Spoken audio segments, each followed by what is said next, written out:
Sunday, Eugen named a few things that can help us move through dark times to victory. One of those things that help is true perspective and understanding. Did you know that the intensifying darkness and challenge that mankind is currently going through was actually described in the Bible in the book of Revelation? The disciple John wrote that about 2,000 years ago to help people like us in the future.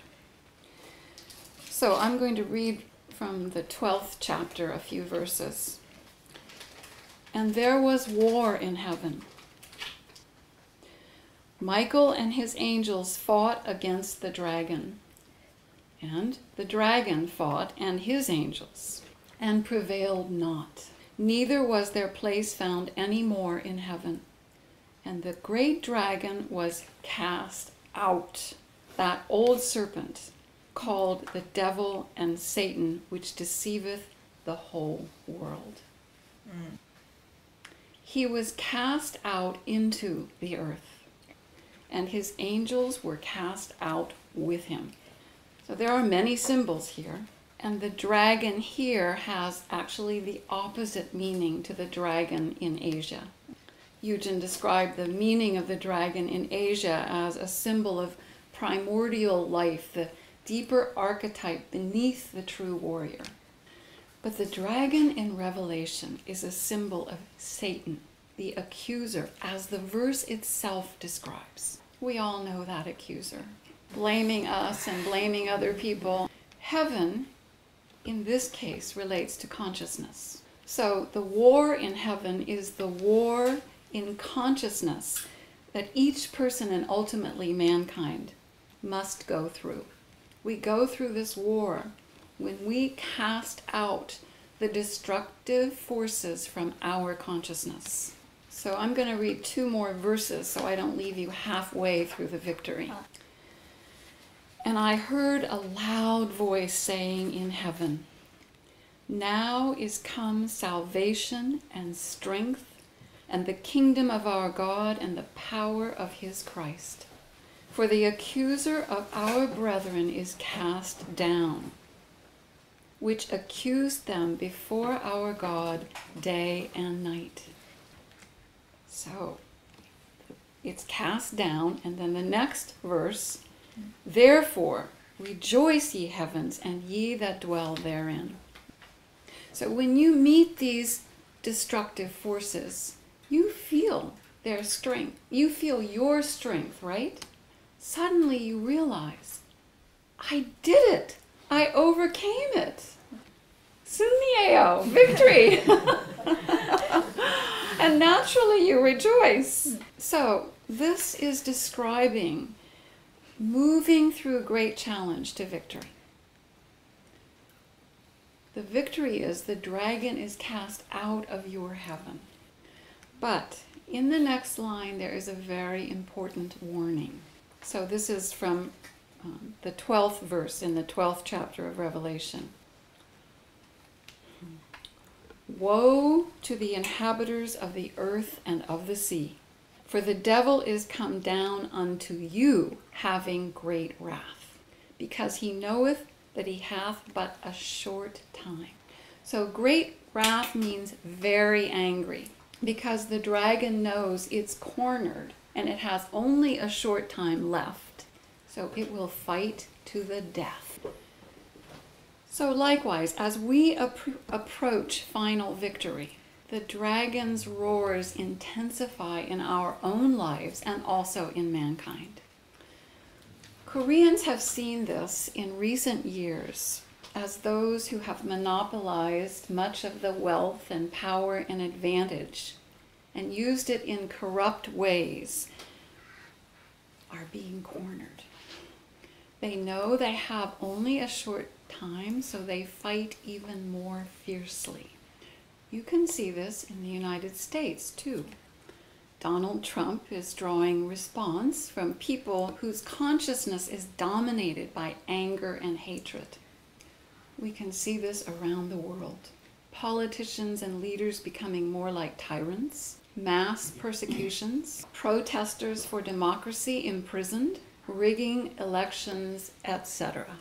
So when we see the dragon intensifying his fight, the warning is, dwell in your heaven. Keep your centering. I want to read something Yoranda said about this. As long as you dwell in your heaven on earth, you are safe. But if wrong reaction drives you out of your heaven into your earth, woe unto you. So, in other words, don't allow yourself to react, because it will drag you down into the earth and you will experience hell. So we need to understand this so that when it shows up, we know what we're dealing with. So when the dragon roars, we don't cave in. Now, one of people's weakest points is making them feel guilty for their mistakes. That's a tactic the dragon uses to convince a person, you're a fake, you're not an angel. You may have done something wrong. So what? What are you going to do about it now? Blackmail yourself forever with guilt? Have you seen the movie Da Vinci Code? Some of you, okay. There's an albino agent in this movie that tortures himself daily because of his guilt. He punishes himself over and over again. Does it heal him? No. It makes him take the same condemning attitude toward almost everybody else. So, with self-righteousness, he murders them, even innocent nuns. Well, none of us go to that extreme. But do you see how we may do that to ourselves and others in subtle ways? And that moves people toward death. Acknowledging we've done something wrong does not have to make us feel guilty. We can learn from it and change.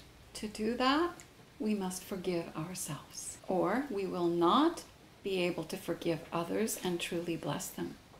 So, when the dragon roars, sometimes we have to meet it in the strength of the true warrior, as the young woman did with the older man who sexually harassed her. But when the dragon or devil roars, it actually stirs different patterns depending on many factors. One of those is discouragement. Yoranda said, the greatest ploy of the devil is discouragement, because it's so subtle, it catches even the brightest people. So it starts with discouragement, but it rapidly grows to disbelief in what's true. And then comes depression, despair, and defeat. Another subtle way we get dragged down into the earth is through regret. I want to read you, this is a little bit long, but it's what Yoranda said about regret, and it's so helpful. There is nothing gained by vain regret. You might say, if my dad or my mother or somebody had just done differently, then I know everything would be all right. Do you? How do you know what the cycle of life would have been for you? You cannot even be sure that you would not have been 6 feet under long before this. Let us not regret the past. Let us find no fault with our forebears or with our friends or relatives or anyone else. I'll never forget what Yoranda said about this. So, these different patterns that are stirred in us when the dragon roars are actually classic patterns. They are not your personal possession. So deal with them not as some unique personal affliction, but as they really are. They are patterns in mankind's fallen consciousness, and these must be met by any who awaken to who they truly are. We don't each have to meet all of them, but we'll have our perfect portion of the work, perfectly suited to our abilities and mission. So that's why I wanted to read to you from the book of Revelation, because it shows that this process of casting out the dragon is actually essential to transformation for ourselves and for mankind. And it's obvious he knew this even 2,000 years ago. So I find it helps us understand the process and the patterns, so we may be wise warriors of light and love, and add our personal victory to blaze a trail of victory for mankind. It is easier doing this together, isn't it? I think today, actually what Cha Gyam-nim said about, it's like we can feel that we're each one at the spearhead with many others with us to have our victory for all. So like that, the one at the front is actually both supported by all those behind and also helping all those behind. So I think we have felt more deeply the power of our personal victory in helping, not just inspiring, but literally helping others to have victory also. And these patterns that come up, several of you mentioned regret, self-criticism, they feel oh so personal. But I think you can see more fully today, though they may feel personal, they actually relate to the whole of mankind.